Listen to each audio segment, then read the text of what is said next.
there is a 1% chance, and sometimes that chance is good enough to make that 1 into 10 and then grow that 10 into 30 and eventually something magical might come out of it. यार जब RCB अपने पहले 8 में से 7 matches हार चुकी थी, तब कुछ दुष्ट पापी लोगों ने ये कहा था कि आरसीबी के प्लेऑफ्स में क्वालिफाई करने के चांसेस बिल्कुल 1% है। और हाँ, मैं मानता हूँ, मैं भी उन्हीं दुष्ट पापी लोगों में से हूँ। मैंने भी कहा था कि अब आरसीबी प्लेऑफ्स के लिए क्वालिफाई नहीं करेगी, इनफैक्ट आईपीएल पॉइंट्स टेबल पे 10वें नंबर पे खत्म करेगी। भाई मैंने तो ये तक कह दिया था, अगर आरसीबी प्लेऑफ्स के लिए क्वालिफाई कर गई तो मैं गंजा होकर सड़क पे नाचूंगा। और हाँ, ये चीज मैं करके दिखाऊंगा अगर इस वीडियो पे 100 लाइक्स आ गए तो। झूठ बोल रहा है भाई मैं तो एक साधारण सा मनुष्य हूँ, मगर भाई इरफान पठान, मैथ्यू हेडन, मोहम्मद कैफ जैसे एक्सपर्ट यही कह रहे थे कि सीएसके ही क्वालिफाई करने वाला है। मगर सिर्फ 1% चांस को लेकर आरसीबी ने सभी एक्सपर्ट को उनकी औकात दिखा दी और ये प्रूव कर दिया कि अगर तुम्हारे पास 1% चांसेस भी है तो हमेशा लड़ते रहना, कभी भी हार मत मानना। क्या हो गया तुम्हें? क्यों नहीं बोल रहे हो? कुछ तो बोलो भाई। मुझे तो यकीन नहीं हो रहा, ये वही आरसीबी की टीम है जिन्हें अपनी दूसरी जीत का इंतजार करने के लिए 1 महीना वेट करना पड़ा था। ये टीम आधे टूर्नामेंट के बाद पॉइंट्स टेबल पे नंबर 10 पे थी, मगर फिर हुआ असली चमत्कार। आखिरी 6 में से 6 मैच जीत के ये टीम सीधा प्लेऑफ्स में पहुंच चुकी है। ओनली आरसीबी थिंग, इस टीम ने असंभव को संभव करके दिखा दिया है। और इस वीडियो में हम बात करने वाले हैं आरसीबी की जीत की, विराट कोहली के इमोशंस की और थर्ड अंपायर के चरस फूकने के बाद दिए गए डिसीजन की। तो फटाफट से चैनल को सब्सक्राइब कर देना अगर पहली बार चैनल पे आए हो तो। मैं सच बता रहा हूँ, जब सभी लोगों ने ये उम्मीद छोड़ दी थी कि आरसीबी प्लेऑफ्स तक पहुंच सकती है, तब वहां पे मोटा भाई आते हैं अपनी असली स्क्रिप्ट लेकर। मान गए मोटा भाई, आपकी स्क्रिप्टिंग को मान गए।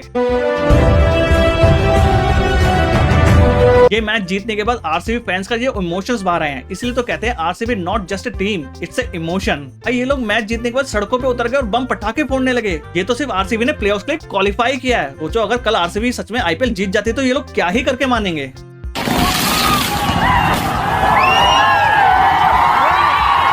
शायद आईपीएल की हिस्ट्री में पहली बार ऐसा हुआ होगा कि आरसीबी फैन के साथ साथ सीएसके के फैंस भी कैलकुलेटर लेके बैठे थे। भले ही ये आईपीएल का ग्रुप स्टेज मैच था, मगर इमोशंस कुछ ऐसे थे जैसे आईपीएल का फाइनल ही चल रहा हो। आरसीबी ने आज तक 18 मई को कोई भी मैच नहीं हारा था और कल के दिन उन्होंने ये रिकॉर्ड बरकरार रखा। हाँ, इस साल आरसीबी के बाकी सारे रिकॉर्ड टूट चुके हैं, बस एक वो 49 वाला रिकॉर्ड नहीं टूटा। Sorry RCB fan, sorry. तो चलो भाई शुरू से शुरू करते हैं। मैच में टॉस जीते थे ऋतुराज गायकवाड़। वैसे आखिरी बार जब ऋतुराज गायकवाड़ टॉस जीते थे तब सीएसके की टीम हारी थी और कल भी सीएसके की टीम हार गई। तो ऋतुराज गायकवाड़, तुम टॉस हारते रहो, शायद टीम जीतती रहे। आरसीबी को मिली पहली बैटिंग और विराट कोहली और फाफ डु प्लेसी करने आगे बैटिंग। इन दोनों ने पहले 3 ओवर में 31 रन पेल दिए और उसके बाद वही हुआ जिसका सबको डर था, आ गई बारिश। मगर वो तो अच्छा हुआ, थोड़ी देर बारिश के बाद मैच फिर से स्टार्ट हो गया। मगर उस थोड़ी सी बारिश ने चिन्नास्वामी की पिच को चिपॉक की पिच बना दिया था। अरे भाई 2-2 फुट बॉल घूम रही थी स्पिनर्स की, और जितनी बॉल घूम रही थी उतने ही घूम रहे थे हमारे फाफ डु प्लेसी। उनको समझ ही नहीं आ रहा था बॉल टप्पा खा के कहां जाएगी। भाई यहाँ पे क्या हो रहा है भाई, यहाँ पे क्या हो रहा भाई। और ऐसे ही सिचुएशन में काम आए हमारे विराट द किंग कोहली। उन्होंने अंडर प्रेशर स्पिनिंग ट्रैक में बहुत अच्छी इनिंग खेली और वहां पे दूसरे एंड पे फाफ डु प्लेसी को सेटल होने का चांस मिल गया। विराट कोहली के आउट होने के बाद फाफ डु प्लेसी ने एक अच्छी इनिंग खेली, मगर भला हो उस थर्ड अंपायर का जो चरस फूक के बैठा था वहां पे डिसीजन देने के लिए। ये बिल्कुल साफ नजर आ रहा था कि फाफ डु प्लेसी का बैट अंदर है और ग्राउंडेड है, मगर उस बंदे ने इसको आउट दे दिया। और इस डिसीजन को देख के आरसीबी फैन के मुंह से एक ही चीज निकली होगी,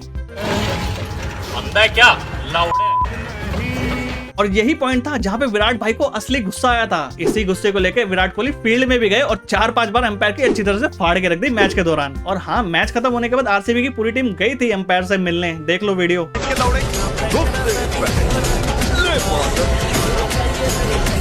और इसके बाद पाटीदार और कैमरन ग्रीन की अच्छी बैटिंग की वजह से आरसीबी की टीम 218 रन बना लेती है पहली इनिंग में। मगर सीएसके का टारगेट था 201 रन आईपीएल प्लेऑफ में क्वालिफाई करने के लिए। और चेस करने आए ऋतुराज गायकवाड़ पहली ही बॉल पे निकल लिए।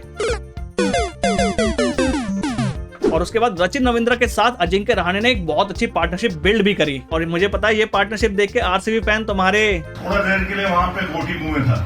वैसे कुछ भी कहो, ये मैच बहुत खास था। हाँ, एक तरफ आरसीबी के प्लेऑफ्स में जाने की बहुत सारी खुशी थी, वहीं दूसरी तरफ ये दुख भी था, शायद ये महेंद्र सिंह धोनी का आखिरी मैच हो सकता है आईपीएल में। और महेंद्र सिंह धोनी खेले भी ऐसे ही, 13 बॉल पे 25 रन जड़ दिए और लास्ट ओवर में जो यश दयाल की बॉल पे 110 मीटर का छक्का मारा, मुझे तो वहां पे ऐसा लगा भाई सीएसके आसानी से प्लेऑफ के क्वालिफाई कर जाएगी। और मैच के बाद इस छक्के के लिए डीके का कहना ये था कि इसी छक्के की वजह से आरसीबी मैच जीत पाई है और यही था टर्निंग पॉइंट, क्योंकि महेंद्र सिंह धोनी के इस छक्के से बॉल गई थी ग्राउंड के बाहर और आरसीबी के बॉलर्स को मिल गई थी एक नई और सूखी बॉल, जिसकी वजह से यश दयाल अच्छी बॉलिंग कर पाए। मगर सच बताऊं यार, मेरे हिसाब से टर्निंग पॉइंट था जब विराट कोहली गए थे यश दयाल के पास छक्का खाने के बाद।